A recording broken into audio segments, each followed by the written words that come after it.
আসসালামু আলাইকুম। কেমন আছেন সবাই? আল্লাহ চাইলে হয়তো ইনকিউবেটর থেকে আর ২ দিনের ভিতরেই ইনশাল্লাহ নতুন আরেকটা ধাপ আগাবো। যদিওবা মাঝে ৮ ঘন্টা বিদ্যুৎ ছিল না। তারপরেও আমার আল্লাহর উপর ভরসা আছে। কারণ ইনকিউবেটরের সেটআপটা আমি সেভাবেই দিয়েছি ৮ থেকে ১০ ঘন্টা যদি বিদ্যুৎ নাও থাকে তো তাপ কমবে না। তো যাই হোক আল্লাহ ভরসা। তো আসলে অনেকে একটা প্রশ্ন করে থাকেন আমাকে যে, "শিক্ষিত ছেলে হয়ে তুই এগুলা কেন করিস?" আ আসলে আমি মনে করি যে আসলে শিক্ষিত কাকে বলে? আমি এটা জানি না। আমি এটুকু জানি আমি জাস্ট চেষ্টা করছি শিক্ষার আলোটা ধারণ করার। আমার সন্তানরা যেন পরিচয় দিতে পারে যে আমার বাবা কিছুটা হলেও পড়ালেখা জানে। জাস্ট এটাই।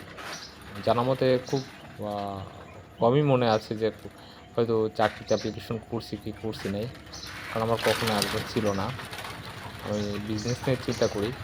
সেভাবে পারিও নাই। কারণ অনেকে অনেক আমার দেখেছি যে বাপের টাকার ফুটানি দেখান, বাপের টাকা নিয়ে ব্যবসা করতেছেন। আ আমার আ এইটা আমি পছন্দ করি না। তবে যারা ফুটানি দেখান তাদেরকে বলি, বাপের টাকা বাদ দিয়ে রিয়েলিটিতে আসেন, হ্যাঁ? বাপের টাকা আমাদেরও থাকতে পারে।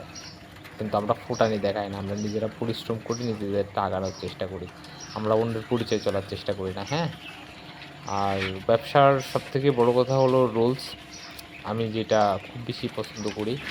যেমন ঈদের ভেতরে যাদের আ ডিমগুলা তারা সেল করতে পারে নাই, 30% অলরেডি আমি বলছি ব্যাক করব ইনশাল্লাহ।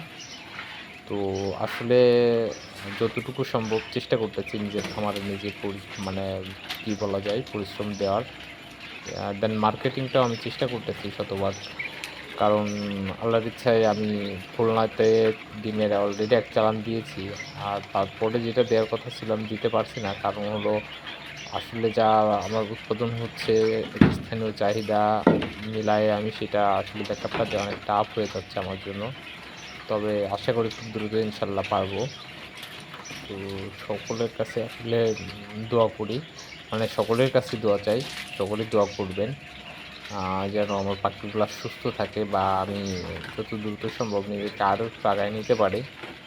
আর আল্লাহর রহমত করলে হয়তো যদি ৯০০ ডিম দিয়েছি ইনকিউবেটরে যদি আসে তো হয়তো ৭০০-৮০০ বাচ্চা আবার চলে আসবে ইনশাল্লাহ।